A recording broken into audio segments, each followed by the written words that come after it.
까지의 말씀입니다. 저와 여러분이 한 절씩 교독하고 마지막 절은 합독하도록 하겠습니다. 민수기 16장 1절부터 15절까지의 말씀 교독합니다.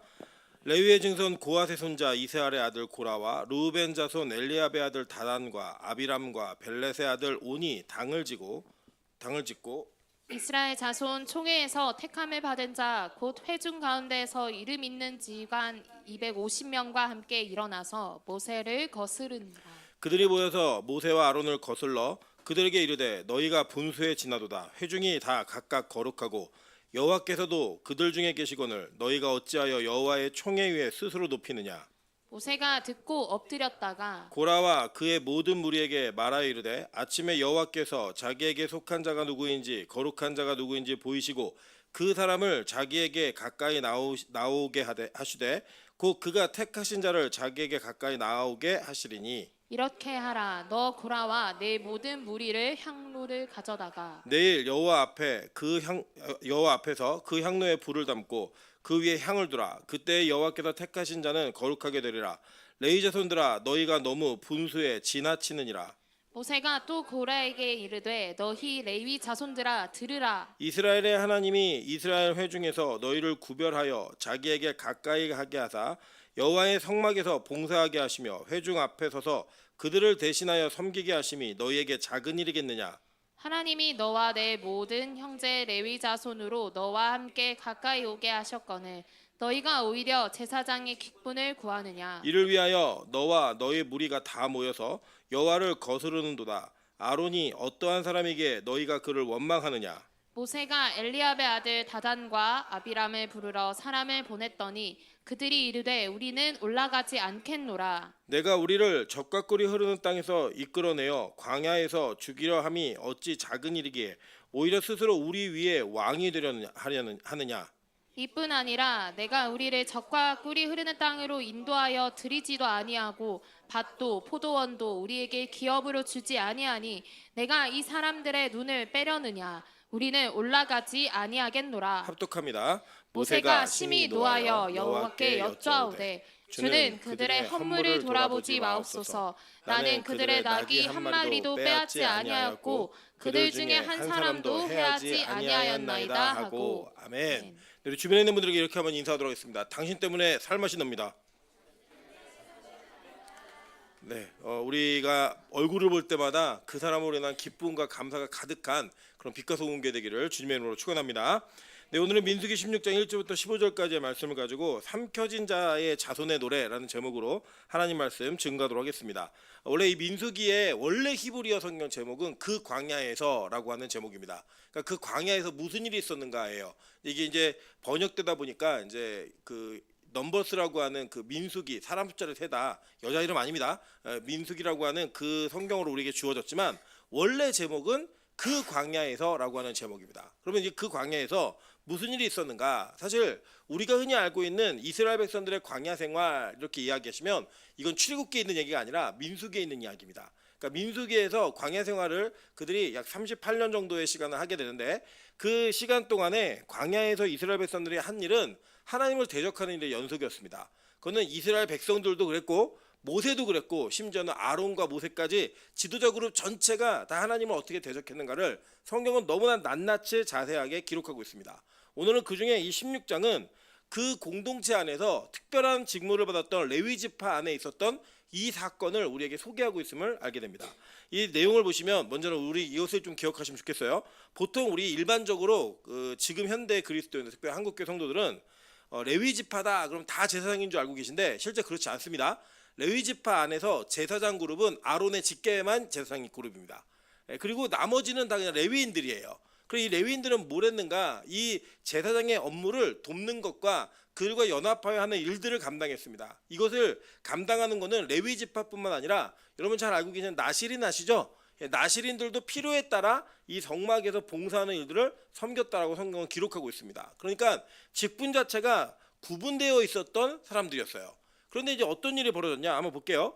오늘 1절에 보면 레위의 증손 고핫의 손자 이스라엘의 아들 고라와 루벤 자손 엘리압의 아들 다단과 아비람과 벨렛의 아들 온이 당을 짓고라고 얘기했어요.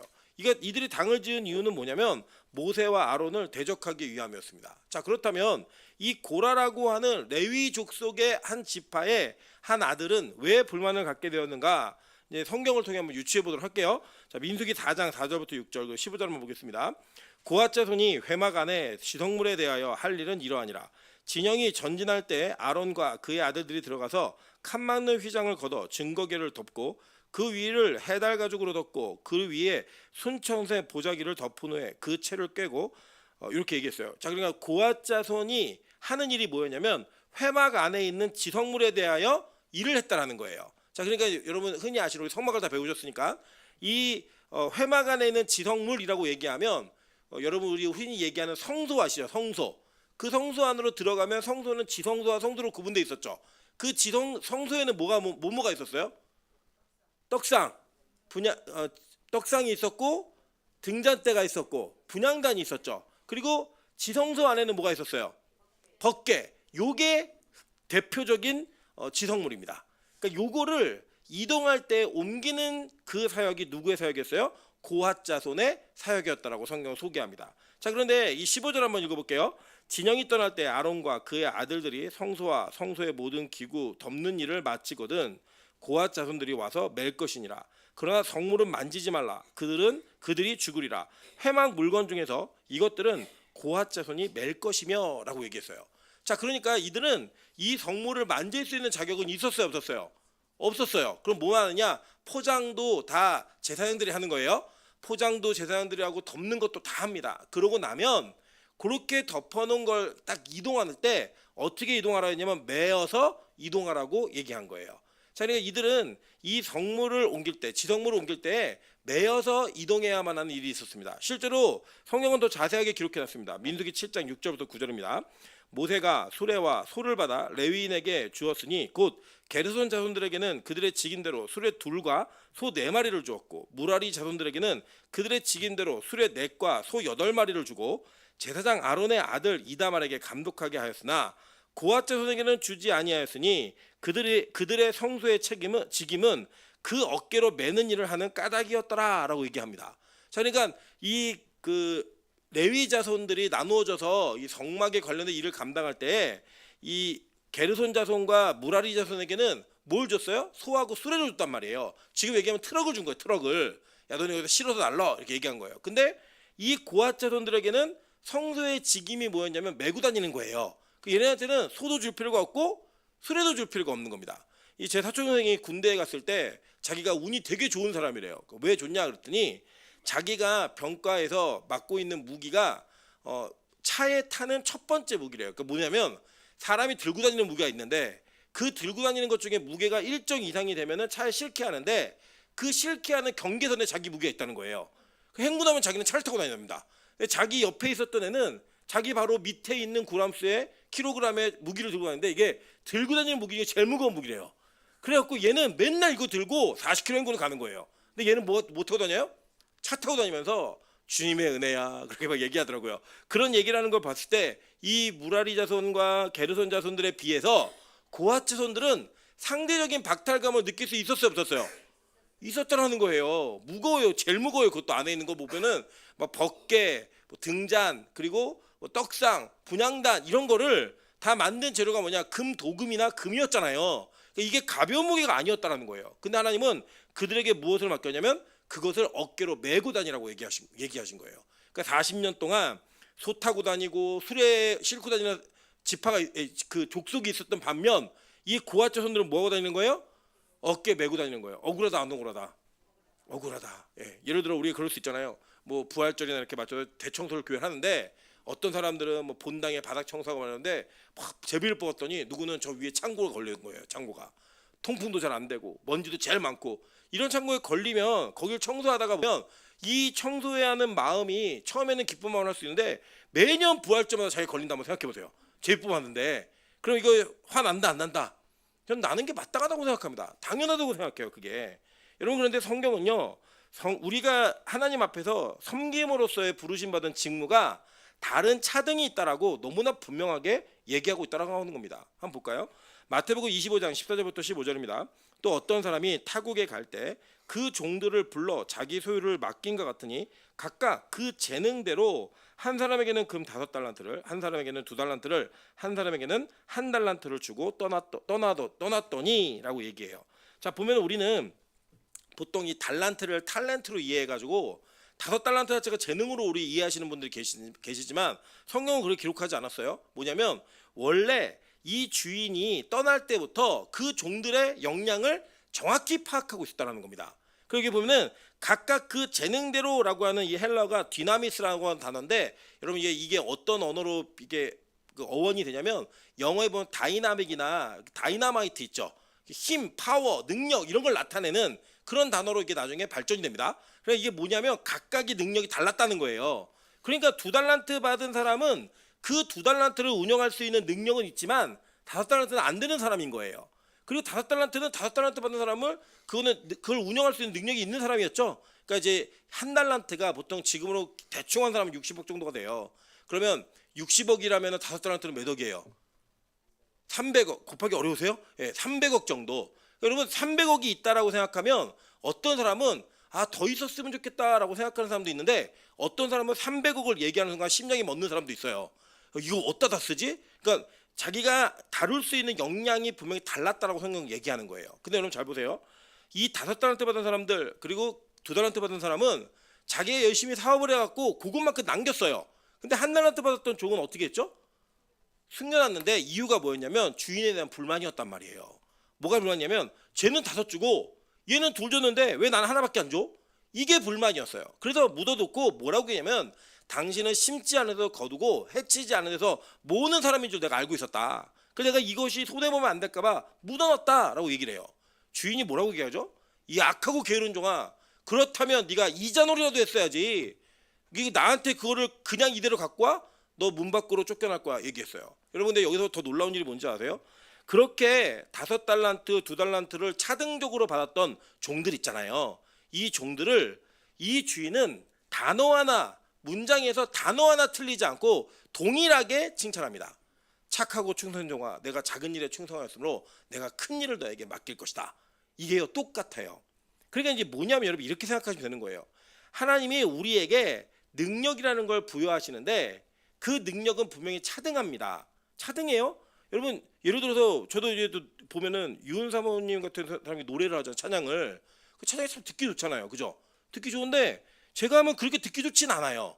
그냥 이제 못하진 않네 뭐 이 정도까지는 갈 수 있을지 모르겠지만 어디다 뭐 내놓고 할 만한 그런 건 아니에요. 뭐 예를 들어서 우리 교회가 뭐 찬양 대회를 나간다. 그러면 여러분 누구누구 세워야겠어요?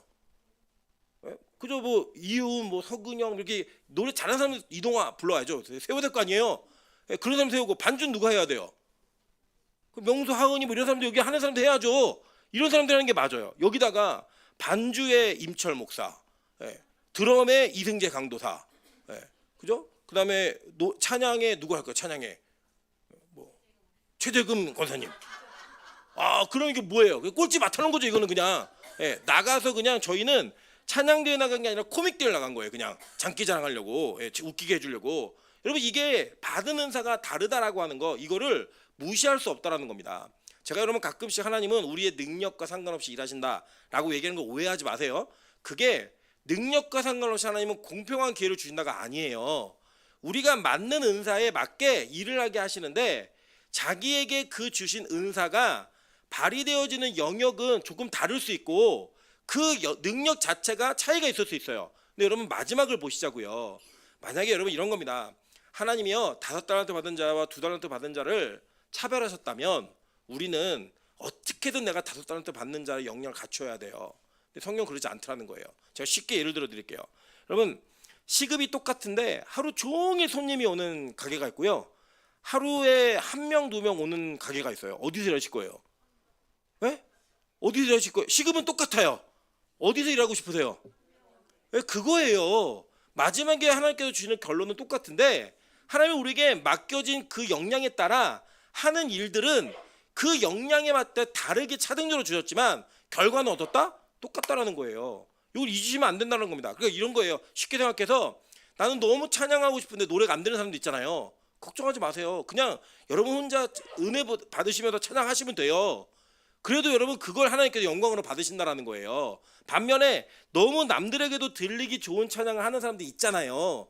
그런 사람들은 앞에 서서 하셔야 된다고요. 이런 사람들이 혼자서 하고 있으면 그게 뭐예요? 은사를 땅에 묻어둔 거라고요. 그러니까 우리는 이 땅에서 하나님께서 차등적으로 무엇을 주셔도 우리 안에 그것에 대한 열등감을 가질 필요가 있다 없다? 없다라고 성경은 얘기하는 거예요. 한번 볼까요? 고린도전서 12장 28절부터 31절입니다. 하나님이 교회 중에 몇을 세우셨으니 첫째는 사도요, 둘째는 선지자요, 셋째는 교사요, 그 다음은 능력을 행하는 자요, 그 다음은 병 고치는 은사와 서로 돕는 것과 다스리는 것과 각종 방언을 말하는 것이라.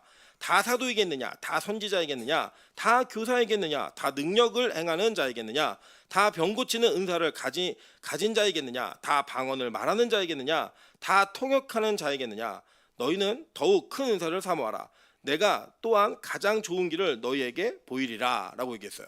여러분 잘 보시면 교회 안에 몇몇을 하나님이 세우셨다라는 거예요. 근데 그 세우신 것이 직분의 차등이 있어요 없어요? 있다고 얘기하는 거예요. 성경은 직분의 차등이 있어. 어떤 사람은 사도로, 선지자로, 교사로 능력 행한 자로, 병 고치는 자로 막 행한 은사들을 보면 차등적으로 보인다는 겁니다. 여러분 가끔 그런 거 느끼지 않으세요? 어떤 사람이 설교를 하면 은혜가 되는데 어떤 사람이 설교하면 똑같은 내용을 설교해도 은혜가 안 되는 사람이 있고요. 제가 옛날에 경험했던 게 뭐냐면 저희 동생이 좀 장이 굉장히 안 좋아갖고 고생을 진짜 많이 했습니다. 어렸을 적에. 근데 저희 어머니가 저희 동생을 누구라고 하시더니 저희 어머니가 진짜 손을 이렇게 해가지고 저희 동생 배에 딱 대는 순간에 동생이 뜨겁다고 제발 손 좀 치우라고 난리가 나는 거예요. 그래서 궁금하잖아요. 그래서 저도 한번 해봤어요. 동생 배에다가 딱 댔더니 동생 간지럽다고 손 치우래요. 막 웃으면서. 여러분 이 차이가 있어요 없어요? 있어요. 그때 제가 막 열받았던 거 뭐냐면 하나님 누구는 산삼 먹고 누구는 무 먹습니까? 저도 저거 주세요. 막 기도했던 기억이 저도 있는데 우리 안에 하나님께서는 분명히 차등적인 역할들을 우리에게 맡기셨다는 겁니다. 그런데 이 차등적 개념이 천국에서의 차등적 상급으로 연결되는 게 아니라고 성경은 우리에게 얘기하고 있는 거예요. 그러니까 이 차등적인 것에 불만을 갖거나 불평을 할 필요가 있다 없다? 없다라고 성경은 얘기하는 겁니다. 성경에는요 교회 안에서 심지어는 교회 안에서 차별적인 내용이 써 있는 것 같은 모습을 정당화하는 내용이 성경에 기록되어 있어요. 한번 볼까요? 디모데전서 5장 17절부터 22절입니다. 잘 다스리는 장로들은 배나 존경할 자로 알되 말씀과 가르침에 수고하는 이들에게는 더욱 그리할 것이니라. 성경에 일렀을 때 곡식을 밟아 떠는 소의 입에 망을 씌우지 말라 하였고 또 일꾼이 그 삭슬 받는 것은 마땅하다 하였느니라. 장로에 대한 고발은 두세 증인이 없으면 받지 말 것이요 범죄한 자들은 모든 사람 앞에서 꾸짖어 나머지 사람들로 두려워하게 하라. 내가 하나님과 그리스도의 예수와 택하심을 받은 천사들 앞에서 내가 엄히 명하노니 너는 편견이 없이 이것들을 지켜 아무 일도 불공평하게 하지 말며 아무에게나 경솔히 안수하지 말고 다른 사람의 죄를 간섭하지 말며 내 자신을 지켜 정결하게 하라라고 얘기했습니다. 자, 그러니까 교회는 똑같은 사람들이 모여 있는 똑같은 죄인들이 모여 있는데 뭐라고 얘기해요? 잘 다스리는 장로들은 배나 존경하래요. 그리고 말씀과 가르침에 수고하는 이들에게는 더욱 그리할 것이다라고 얘기합니다. 여러분 지금 제가 이 설교하는 내용을 유치하게 목사에게 잘해라 이런 내용으로 적용해서 듣지 마세요. 지금 제가 그걸 강조하는 게 아니에요. 제가 말씀드린 건 뭐냐면 교회 안에는 분명히 차등적인 역할이 있고요. 차등적인 역량의 차이가 있다라고 성경은 얘기했습니다. 이게 부정된 게 아니라는 거예요. 근데 문제는 뭐냐면 그 역량과 역할을 누가 맡기신 거예요? 하나님이 맡기신 거예요. 그런데 그걸 누가 불만을 가진 거예요? 이 고앗 자손의 자손이었던 이 고라가 불만을 가진 거예요. 아니 똑같이 레위인인데 왜 쟤네들은 수레 끌고 다니고 왜 나는 맨날 메고 다녀야 돼? 이게 불만이었던 거예요. 아니 똑같이 레위 지파인데 니들은 왜 제사장에서 포장하고 싹 빠지고 우리는 니들이 포장해 놓은 거 멀리까지 옮겨다 놔야 돼? 우리가 왜 그 힘든 일을 해야 되는 거야? 우리도 수레 내놔. 아니 우리도 그냥 제사장 해버릴 거야. 너 꺼져. 우리가 더 잘할 수 있어. 나도 할 수 있다고. 이거를 계속 얘기한 거예요. 자 보세요. 성경을 보니까 이렇게 얘기했어요. 민수기 오늘 본문인데 16장 10절부터 11절입니다. 하나님이 너와 내 모든 형제 레위 자손으로 너와 함께 가까이 오게 하셨거늘 너희가 오히려 제사장의 직분을 구하느냐 이를 위하여 너와 너희 무리가 다 모여서 여호와를 거스르는도다. 아론이 어떠한 사람에게 너희가 그를 원망하느냐라고 얘기하는 거예요. 그러니까 뭐 얘기하는 게 뭐냐면 모세가 얘기하는 건 뭐냐면 야 너 분수가 지나쳐. 하나님이 너희를 택하셔서 하나님께 가까이 오게 한 것도 너희 큰 은혜야. 근데 어떻게 그거 이상을 바래? 그 이상을 기대해? 여러분 이렇게 우리 안에 분명한 반역적인 요소는 계속 살아있어요. 왜냐? 우리는 아담의 피를 타고난 죄인들이기 때문입니다. 계속 우리가 위로 올라가려고 하고 내 직분과 내 직임에 만족하지 못하는 거예요. 근데 이 모세는 뭐라고 객관적인 평가를 주냐면, 야 봐봐라, 아무도 하나님에게 가까이 갈 수 없는, 그 당시에는 이 성막이 하나님의 상징의 모형이었잖아요. 그 상징의 모형이었던 그 성막에 근처에도 못 오는 사람들도 있어. 근데 니들은 성막 안까지, 성소까지 가까울 수 있잖아. 그거를 너네들이 만족하지 않고 오히려 제사장 직분을 너희가 하겠다고? 이런 얘기를 하는 거예요. 여러분 그러니까 이게 뭐예요? 어떤 마음이에요? 이 아담과 하와가 하나님처럼 되고 싶었던 마음과 동일한 마음이라고 성경은 얘기하는 겁니다. 창세기 3장 5절에 이렇게 얘기했어요. 너희가 그것을 먹는 날에는 너희의 눈이 밝아져 하나님과 같이 되어 선악을 알 줄 하나님이 아심이니라 라고 얘기합니다. 여러분 근데 이게 잘 보시면 이래요. 아 이게 사람 간의 어떤 다툼이구나, 사람 간의 분쟁이구나 라고 여러분 여기실 수 있지만 성경은요 이것에 대한 해석을요 그렇게 하지 않더라는 거예요. 한번 볼까요? 사무엘상 8장 6절부터 7절입니다. 우리에게 왕을 주어 우리를 다스리게 하라 했을 때 사무엘이 그것을 기뻐하지 아니하여 여호와께 기도하매 여호와께서 사무엘에게 이르시되 너희 백성이 내게 한 말을 다 들으라. 이는 그들이 너를 버림이 아니요 나를 버려 자기들의 왕이 되지 못하게 함이니라 라고 얘기했습니다. 여러분 그러니까 이렇게 이해하시면 돼요. 하나님이요 우리를 부르실 때에 하나님의 계획과 뜻에 맞추어서 각자에게 직임을 맡겨서 부르심이 있다라는 거예요. 근데 그들 만족하지 않고 무언가 이것보다 더 큰 것을 구하고 무엇보다 내가 원하는 것들을 하고 싶은 그 요구가 사람 간의 분쟁으로 성경을 보지 않고 뭐로 봤냐면 하나님을 버리고 하나님을 대적하는 걸로 이해했다고요. 그러니까 아론을 책망했던 거, 아론에게 대들었고 아론에게 반역했던 그 내용은 단지 어떤 일에 대한 분배가 불공평했기 때문에 일어난 사건이 아니라 그 안에서 하나님을 철저하게 신뢰하지 못한 그 백성들의 근본적인 마음이었다라고 성경은 얘기하는 겁니다. 자 여기 보니까요 이 고앗 자손이었던 고라만 일을 하지 않았어요. 1절에 뭐라고 얘기하냐면 루벤 자손 엘리압의 아들 다단과 아비람과 벨렛의 아들 온이 당을 짓고, 그게 뭐예요? 이 고앗과 루벤 자손의 몇몇 아들들이 당을 지은 거예요. 그러면 루벤은 왜 여기 합류했는가 한번 보도록 할게요. 창세기 49장 3절부터 4절입니다. 루벤아 너는 내 장자요 내 능력이요 내 기력의 시작이라. 위풍이 월등하고 권능이 탁월하다마는 물의 끓음 같았은즉 너는 탁월하지 못하리니 내가 아버지의 침상에 올라 더럽혔음이로다. 그가 내 침상에 올랐었도다 라고 얘기해요. 자 그러니까 이게 뭐냐면요 이 창세기 49장에 야곱이 죽기 직전에 12아들을 축복하는 장면이 나옵니다. 그때 이 르우벤에게 축복을 했는데 그 축복의 내용이 뭐냐면 저주와 같은 내용이에요. 근데 그 저주와 같은 내용의 그 내용을 정확하게 이해해 보니까 뭐냐면 야 너는 힘이 있고 능력이 있어. 너는 모든 것을 잘할 수 있는 자질을 타고났어. 근데 너는 절대 탁월하지 못할 거야. 여러분 실제로 어떤 일이 벌어지냐면요 이스라엘 전체 역사 가운데 르우벤 지파에서 지도자가 나오질 않습니다. 전체 역사 가운데. 그러니까 억울한 거예요. 여러분 르우벤은 원래 장자 지파라고요. 이 지파가. 그래 장자 지파인데 뭘 해도 자기들을 대장을 삼아주지 않는 거예요. 장자인데도 불구하고 하나님이 그들을 계속 거절하시는 겁니다. 그러니까 이 거절에 열받았던 이 르우벤 지파의 몇몇 아들들이 들고 일어나는 거예요. 엘리압의 아들 다단, 아비람, 그리고 벨렛의 아들 온이 야 우리 이럴 수 없다. 우리 맨날 왜 우리가 장자 집안인데 왜 우리가 남의 시중이나 들고 남의 뒤치다거리하는 그런 걸 해야 되니? 이래가지고요 요 지파들이 요 몇몇 사람들이 모여서 몇 명을 모았냐? 지휘관 250명. 그러니까 이 중간 계층에서 불만이 있었을까요 없었을까요? 있었겠죠. 그 있었던 모든 사람들과 여론을 모아가지고 당을 지었다라고 성경은 얘기하는 거예요. 그러니까 이들의 당지음이 무엇이었냐? 그 동조함을 통하여 그들은 이 고앗 자손의 고라가 범했던 죄악에 함께 동참한 거예요. 여러분 잘 보세요. 저희 어머니가 항상 하시는 말씀이 있어요. 저희 그 외할머님, 그러니까 저희는 4대째, 이게 제가 양친 부모 4대째 믿는 집안의 그 자녀입니다. 그런데 저희 외할머니께서 정말 교회를 열심히 섬기신 분이에요. 외할머니께서. 근데 이 외할머님이 저희 어머니 말씀이에요. 제가 직접 본 건 아니니까.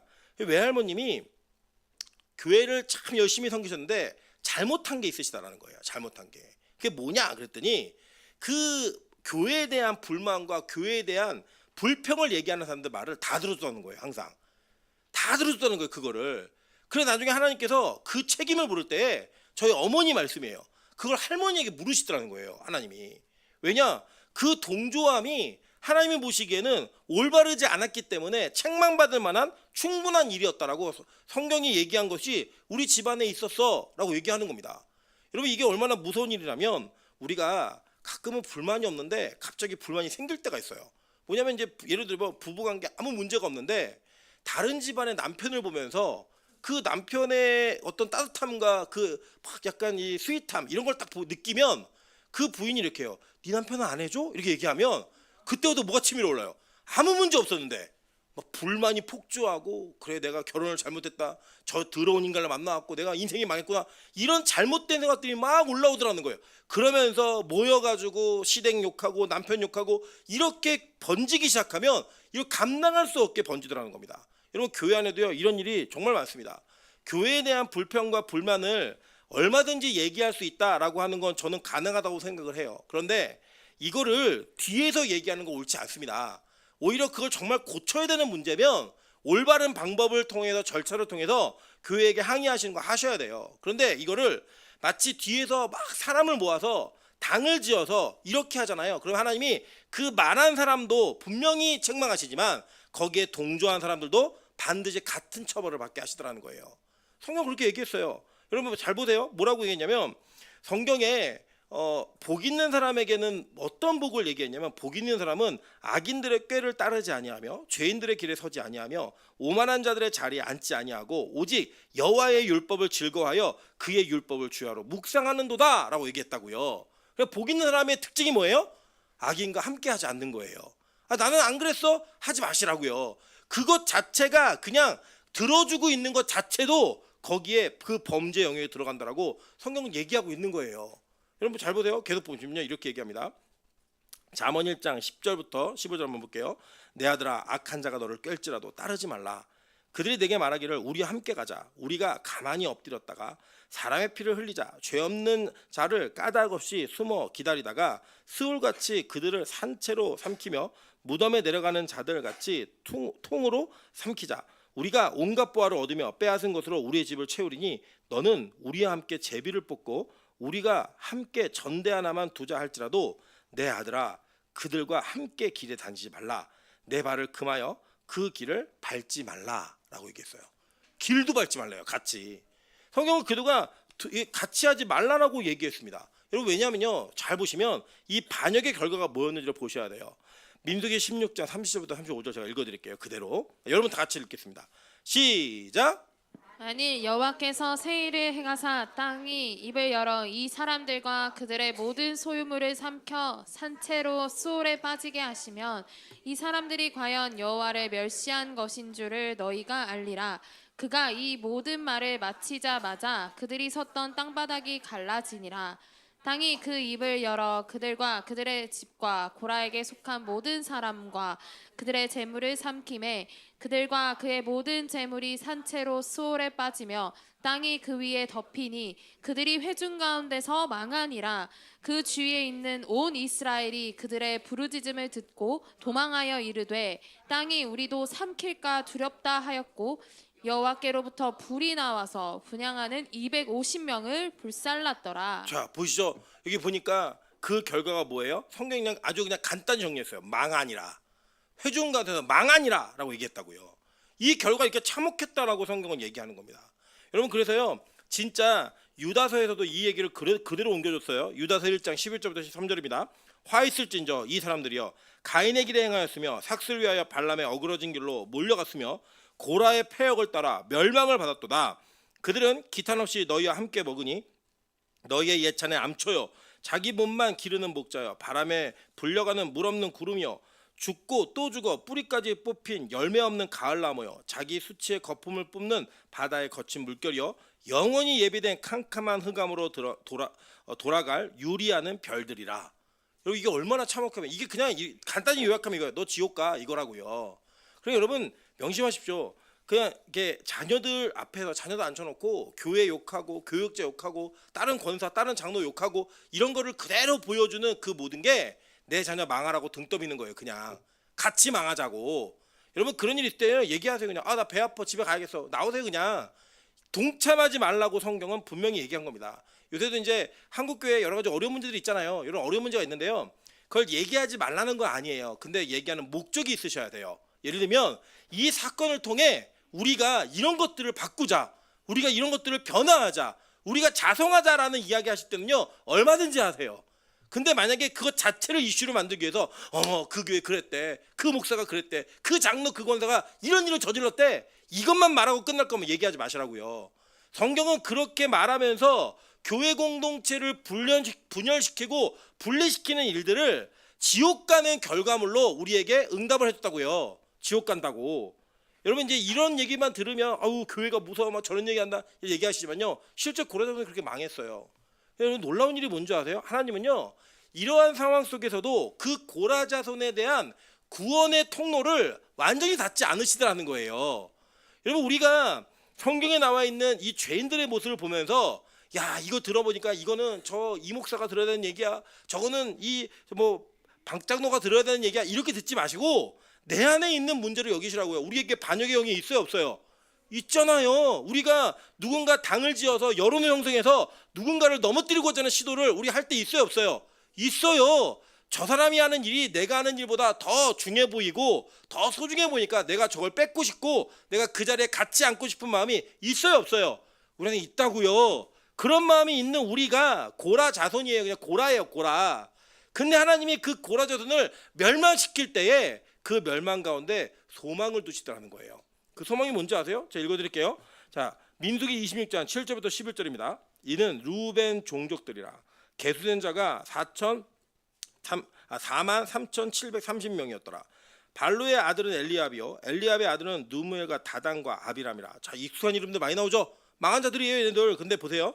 이 다단과 아비람은 회중 가운데서 부름을 받은 자들이니 고라의 무리에 들어가서 모세와 아론을 거슬러 여호와께 반역할 때에 땅이 그 입을 벌려서 그 무리와 고라를 삼킴에 그들이 죽었고 당시의 불이 250명을 삼켜 징표가 되게 하였으나 다 같이 있습니다. 시작.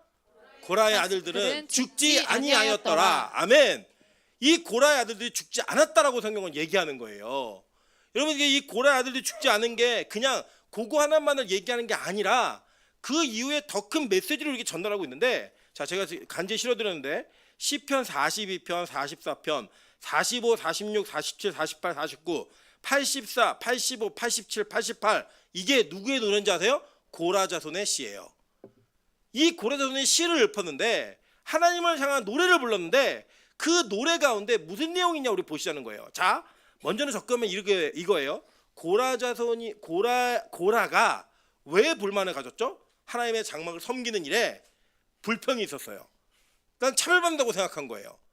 내가 하는 일보다 다른 사람들은 더 편한 일을 하고 있고 귀한 일을 하고 있는데 나는 그 일에 가지 못하니까 열받아서 그들이 반역한 거예요. 그런데 그 반역했던 그 집안에 누가 동조하지 않았냐? 그 아들들이 동조하지 않았다고요. 그 아들들이 동조하지 않아서 그들이 나중에 그 아버지의 죽음 이후에 다윗의 왕국이 탄생하고 시편과 노래를 지었는데 그 지었던 노래의 내용이 뭔지를 한번 보시자는 거예요. 자 시편 84편 1절부터 4절입니다. 만군의 여호와여 주의 장막이 어찌 그리 사랑스러운지요. 내 영혼이 여호와의 궁정을 사모하여 쇠약하며 내 마음과 육체가 살아계시는 하나님께 부르짖나이다. 나의 왕 나의 하나님 만군의 여호와여 주의 제단에서 참새도 제집을 얻고 제비도 새끼들 보금자리를 얻었나이다. 주의 집에 사는 자들은 복이 있나니 그들이 항상 주를 찬송하리이다. 여러분 이게 고라 자손의 노래였어요. 고라는 메고 다니고 왜 나만 메고 다녀야 돼? 이게 불평이었고 이게 불만이었는데 그 살아남은 그 자녀들의 노래는 뭔지 아세요? 그냥 주의 집에 사는 자들이 복이 있다는 거예요. 내가 주의 장막을 너무 사랑하고 궁정을 사모해서 그 사모함이 쇠약함으로 되었다라고 얘기하는 거예요. 제가 일전에 어떤 제가 사역했던 교회의 청년 하나가 이 상사병에 빠져가지고 애가요 파리에서 말려가는데 남자애가 40kg 때까지 간 거예요. 남자애가 여자애가 너무 보고 싶고 여자 안 받아주고 그러니까 이 엄마가 여자애를 찾아다니면서 제발 우리 아들하고 좀 만나주면 안 되겠냐고. 그거 어떻게 억지로 해 그거를. 이게 파리하게 말라요. 제가 그 어머니하고 아이를 앉혀고 이렇게 얘기했어요. 야, 너 예배를 이렇게 좋아해 본 적 있니? 너 이렇게 하나님을 좋아해 본 적이 있니? 이 일생에 그런 사람이 없거든요. 여자 하나가 그렇게 갖고 싶어가지고 막 말라서 그 말라가는 파리에 가는데 엄마가 막 아들 죽겠으니까 그거 막 여자를 쫓아내면 얘기하는 게 여자 너무 괴로워가지고 못 견뎌하더라고 그거를. 근데 한번 보세요. 우리가 이 땅에서 막 뭔가 집착해서 뭔가를 막 너무 갖고 싶어서 안절부절하고 그거 안 될까봐 막 애달았던 그런 이거 있잖아요. 오늘도 한 점에 얘기하는데 막 자기가 이제 주식 투자하는 사람들 이 글을 써놓은 거 보니까 오늘 주식이 많이 내렸잖아요. 막 전쟁 나고 막 이래가지고 다들 막 미치기 직전인 거예요. 막 어떡하지, 큰일 났어 어떡하지 막 난리가 난 거예요. 여러분 예배하면 빠져서 여러분의 영성이 7% 하락해서 여러분 그것 때문에 막 미칠 것처럼 애달아본 적 있으세요? 없잖아요. 근데 이 고라 자손들은 그 아버지가 성전 섬기는 일에서 내가 남들과 차별적으로 차등받고 있다고 열받는다고 메고 다니는 거 싫다고 반역을 일으켰는데 그 자녀들은 뭐라고 얘기했는지 아세요? 주의 장막을 내가 너무 사모해가지고 내가 쇠약해졌대요. 상사병이 걸려갖고 그 예배 드리고 싶어서 그렇게 얘기하는 거예요. 그러면서 뭐라고 얘기하면 주의 집에 사는 자들이 복이 있다는 거예요. 여러분 되게 재밌는 얘기를 들었어요. 우리 그 이승재 강사님 이제 집에 잠깐 분리수거하러 가본 적이 있어요. 딱 갔는데 집이 너무 예쁘게 잘 꾸며져 있는 거예요. 그래서 저는 유은 사모가 그걸 너무 좋아하는 줄 알았더니 이게 웬일 이 우리 이승재 강사님이 자기 집에 대한 로망이 너무 많대요. 막 이렇게 꾸미고 막 이런 거에 어울리진 않죠. 생긴 것처럼 다른데 그걸 막 보면서 하나님이 그렇게 집을 사모하고 좋아하는데요. 하나님이 강제로 하늘문에 갖다 넣으셨어요. 예, 제가 이제 요새 뭐 이게 하늘문 막 이동하고 막 이러냐고 지금 두 부부가 하늘문에 가면 다른 방을 쓰고 있습니다. 이제 한 방으로 모아야 되는데 제가 그러면 방이 있을 때까지 원장님 돌아오실 때까지 좀 있다가 들어가라고 얘기했더니 뭐라고 얘기하냐면 아니에요. 일주일에 2번인데 그냥 따로 있어도 됩니다. 그 아내가 싫어서 그런 건지 여호와의 집이 좋아서 그런지 그건 잘 모르겠지만 어쨌든 그 고백을 하는 그 고백 속에 이제 예전에 내 집, 내 거라고 하는 그 공간에 대한 사랑보다 예배드리는 게 더 좋다는 그 마음이 가짜였더라도 그게 얼마나 그 고백하는 게 힘들었겠어요. 근데 그 고백을 나오더라는 거예요. 그 전에는 자기가 왕이었던 사람이었고 내가 주인이었던 사람이었는데 그걸 내려놓으니까 그게 없어지니까 하나님의 집에 있는 게 너무나 좋더라는 거예요. 너무나. 여러분 우리 교회도 몇몇 청제 자매들이 하늘문에 살았던 시간들이 있었던 사람들이 있어요. 제가 보면요 그 사람들이 거기 살 때 제일 행복해 보였어요. 진짜로. 자기들이 거기서 뭐 이유가 있었던 뭐가 있었던 다 나와가지고 있다 보니까요 자기 나름대로 그 세상에 또 나와갖고 부딪히는 삶 가운데 불평과 불만이 그렇게 많이 생기는 거예요. 아 주님 왜 우리 교회는 매일 예배 들어갔고 어디도 못 가게 만들고 이게 무슨 일입니까? 여러분 제가 말씀드리잖아요. 그냥 하나님께는 맡기신 거예요. 우리는 장사가 잘 되는 집에 알바로 우리 쓰신 거예요. 하나님이. 에? 그걸 안 쓰신 거라고요. 제가 친구가 호주에서 목회를 하는데 호주는요 성도가 많은 교회를 싫어한대요. 왜 그러냐 그랬더니 모든 목회자들을 그 전체 교단에서 동일한 월급을 준대요.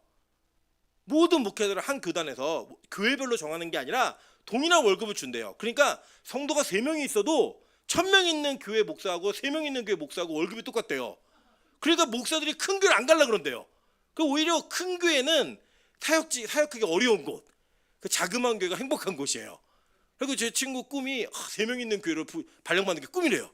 여러분 그런 얘기를 하고 있는 걸 딱 보면 우리는 어떤 교회를 부름받은 거예요? 매일 장사가 잘 되는 대기 번호가 막 100 몇 번까지 있는 그런 교회 그런 그 식당에 하나 알바로 부르신 거예요. 그냥 이유는 없어요. 그냥 부르신 거예요. 할만하니까. 자, 쟤 보니까 박미영 집사 보니까 연애도 안 할 것 같고 뭐 별로 딴 데 에너지 쓸 게 없으니까 매일 예배라도 드리게 해라. 부르신 거예요 그냥. 그리고 거기에 우리 부름받아서 여기에 오는 그게 남들보다 우월한 것도 아니고 남들보다 열등한 것도 아니고 하나님 맡기셨으니까 나 이거 해야지. 근데 여기 사람이요 뭔가 좀 형편이 괜찮고 좋아 보이잖아요. 그러면 왜 이런 교회를 만났을까? 왜 이렇게 맨날 예배드리고 맨날 뭐 설교하고 이런 교회를 왜 왔을까? 아마 우리 교회를 부임할 때 이 광고를 우리 이윤 사모가 발견했거든요. 이승재 전사가 몇 번 죽였을 거예요. 우리 아내 때문에 내가 안 올 교회 와갖고 이게 힘들다 이런 생각했을 거고요. 저도 마찬가지예요. 저희 아내가 이 교회 오자 그랬거든요. 빛과 소금교회 가자. 제가 그때 말을 안 들었어야 되는데 듣는 바람에 저도 엮였어요. 여러분 근데 제 탓이라고 생각하지 마세요. 우리가 매일 예배드리는 건 제가 항상 뭐라고 말씀드리죠? 쌍방이다. 제가 아니었어도 여러분은 이런 목사를 만났을 거예요. 할렐루야. 왜 아멘 안 하시죠? 와, 저 억울한데요. 저도 일반 교회 목회 잘하는 사람이에요. 그냥 아무 문제 없이 그냥 하나님이 우리를 야 니들은 그냥 매일 그 문전성시인 그런 그 가게 알바로 내가 불렀어. 다 모여 해쳐 모여 시급은 구원 똑같아. 부르신 거예요 그냥. 그거 하는 거라고요.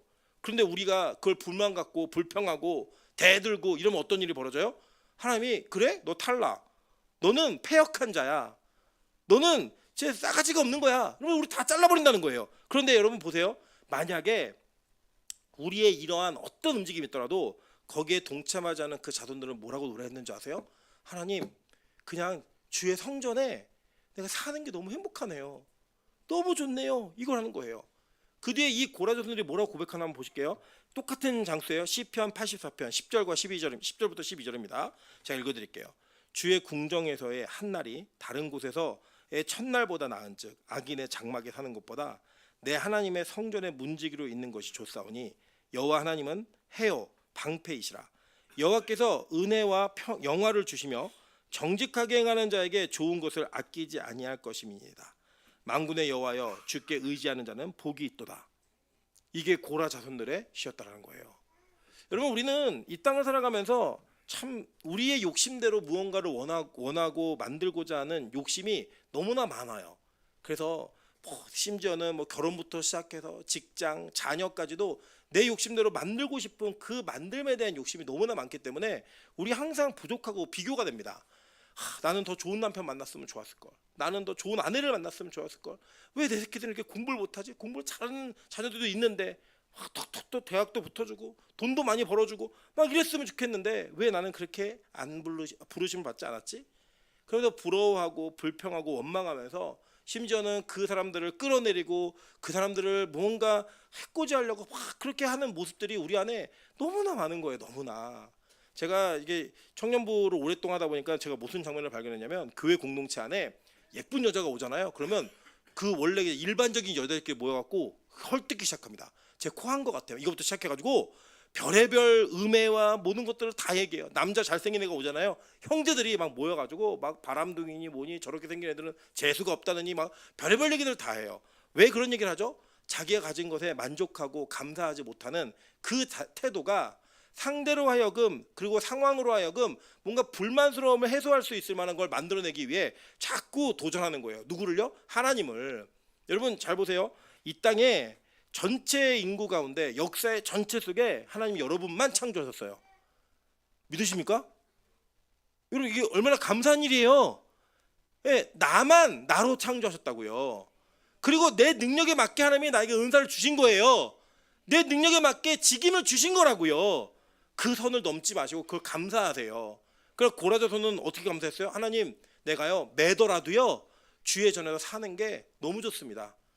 악인의 장막에서 첫날보다 당신의 성전 문지기로 사는 게 나는 더 행복합니다. 그 고백을 하게 되다는 거예요.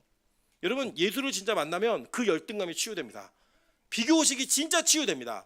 여러분 열등감이 너무나 많아서 그 열등감 때문에 누군가를 자꾸 비난하고 누군가를 끌어내리지 않으면 만족이 안 되는 그런 우리 안에 잘못된 습성이 있는 분들이 있다고요. 아니 다 있어요. 우리가 어느 영역이든. 그거 어떻게 치유되는지 아세요? 그 사람을 끌어내려서 치유되는 게 아니에요.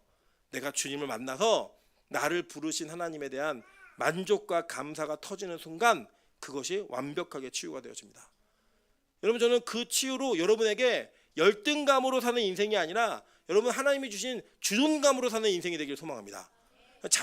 자존감이라는 단어가 무슨 뜻인지 아세요? 자기 존중감이에요. 자기를 존중하는 거라고요. 그래서 자존감이 낮은 사람은 자기를 존중하지 않는 건데 우리는 우리 자신이 자기 스스로를 만족할 수 없는 존재예요. 필연적으로. 그렇기 때문에 주님을 통해 나를 만족할 수 있는 주존감이 있어야 된다고요. 그 주존감이 생기면 남들과 비교해서 네가 좋으니 내가 나쁘니 그런 얘기 하지 않아요. 그냥 이 상황에 감사하는 거예요. 이 상황에 행복한 거예요. 여러분 제가 가끔 말씀드리지만 저는 이 그 재무제표를 볼 줄 알고 주식 차트를 볼 줄 알아요. 그러면 제가 요새 뭐 몇 천만 원을 벌었느니 얼마에 벌었느니 막 이런 사람들 얘기를 자주 듣습니다. 그쪽이 이제 관심 있어서 막 듣고 하잖아요. 저는 목회자이기 때문에 제가 거기에 매이면 안 돼서 제가 직접적으로 주식을 하지 않아요. 그래서 저는 해갖고 돈 번 사람들을 보면서 아우 그때 내가 했어야 되는데 이런 생각 한 번도 해본 적이 없습니다. 그냥 그건 내 게 아니야. 그건 내가 할 게 아니야. 그래서 저는 그거에 만족하지 않아요. 그거에 부러워하지 않고요. 그것 때문에 불행하지도 않습니다. 여러분 우리가 그렇게 세상을 사는 거예요. 이 땅을 살아가면서 우리 모두가 맡겨진 일, 맡겨진 사명 그 열심히 감당하면서 하는 거예요. 여러분 제 주변에도요. 뭐 일주일에 한 번 설교하면서 목회하는 친구들 많아요. 뭐 큰 문제 안 일어나더라고요. 뭐 주님이 나타나서 막 지옥 보내고 이러지 않더라고요. 그래서 저는 매일 설교를 해도 그 매일 설교에 대한 그 감사와 만족이 없으면 제 인생이 너무 괴롭다라고 생각할 수밖에 없는 그 상황 속에 저는 살아요. 근데요 저는 이게 감사하려면 저는 이게 행복하려면 은혜가 떨어지면 안 된다고요. 그냥 하나님 내가 매일 주님 전에 있는 게 난 좋습니다. 나는 매일 예배드리는 게 행복합니다. 이거를 안 하면 저는 이걸 견딜 수가 없는 사람이에요. 그리고 저는 제 유익인 거죠. 그냥 나는 그게 감사하다 사는 거예요. 그냥 포기하고. 여러분 우리 옆 사람에게 한번 인사해 보겠습니다. 이 교회 만난 뒤로는 드라마를 못 봅니다. 볼 수 있는 드라마가 없어요. 주변에 인사하겠습니다. 이제 놀 사람이 당신밖에 안 남았습니다. 진짜 우리 놀 사람이 없어요. 이렇게만 있는 거예요. 이렇게만. 여러분 근데 그거를 행복으로 사시자는 거예요. 야 내가 이렇게 같이 매일 예배 드릴 수 있는 형제 자매가 이렇게 많구나. 같이 밥을 먹을 수 있는 사람이 이렇게 많구나. 제가 우리 교회의 장점을 말씀드릴게요. 여러분 우리 교회에서 혹시 하나님이 솔로로 부르신 사람도 있을 거 아니에요. 인생에. 그리고 여러분 우리 권사님 장로님들도 이게 배우자가 먼저 가는 분들도 계실 거 아니에요. 걱정하지 마십시오. 우리 교회는 매일 같이 밥을 먹습니다. 혼자서 밥 먹을 일이 있다 없다? 없어요. 노력만 하면 교회까지만 오시면 돼요. 그냥 오면은 평생 같이 밥 먹을 수 있어요. 너무 행복한 게 아니에요? 제 꿈이 뭐냐면 일주일에 한 가마씩 쌀을 먹는 게 꿈이에요. 네. 아니요. 그 제가 물어봤어요. 민정관사에게 너 이게 힘드니? 안 힘들어요. 자기 너무 행복하대요. 그래서 만약에 우리 교회가 한 달에 한 주에 한 가마씩 먹어야 되는 규모가 되면 우리 민정관사를 전임 사역자로 부를 겁니다. 그 뭐하냐? 하루 종일 밥하게 만들 거예요. 네. 대살림을 하게 만들 거예요. 진짜. 근데 여러분 저는 우리가 이런 이야기를 하는 것들이 우리 물론 꿈이지만 저는 그 내용에 집중하자는 거예요. 그 정도로 매일 예배를 드리는 것이 우리에겐 만족과 감사할 수 있는 여러 일들을 만들어가면서라도 그렇게 사시자고요. 좀 불평하지 말고 감사하고 나를 그냥 하나님이 목사로 부르셨으면 설교하는 걸 감사하고 간사로 부르셨으면 간사 역할에 감사하고 권사 장로로 불렀으면 그 역할에 감사하고 사시자는 거예요. 그냥 비교하지 말고 나도 설교하고 싶은데 이 얼마나 힘든 일인지 아세요?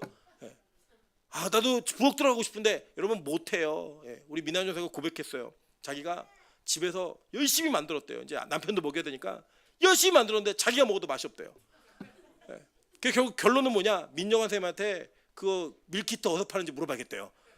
그게 결론이에요. 그게 우리 유은 사모님 매일 와가지고 옛날에 안 그랬거든요. 이제 예배 어떻게든 안 올라가는데 이제 와가지고요. 뭐하냐? 맨날 남은 거 싸가요. 야 내일 아침에 결했다. 막 이렇게 가요. 여러분 은사가 아니에요. 어떻게 해요? 그 은사가 아닌데 부엌 들어서 봉사하라 그러면요. 아마 미나연 전사한테 우리 교회 밥을 맡기면 아마 한 달 안에 그만둘 겁니다. 나 이 교회가 안 맞는 것 같다고. 각자는 역할이 있는 거 역할이. 그 역할을 감사로 행복으로 여기면 여러분 그 안에서 하나님 나중에 제가 말씀드렸잖아요. 요한계시록 4장에 보면 우리 모두가 천국 가면 상급을 받아요. 뭐 진짜 금면류관도 받을 수 있고요. 막 받아요. 막 받는데 여러분 그 영광의 면류관을 다 24장로 그러니까 신약의 12, 구약의 12, 24장로 전체 모든 성도가 하나님의 보좌 앞에 그 면류관 다 갖다 놓습니다. 다 갖다 놔요.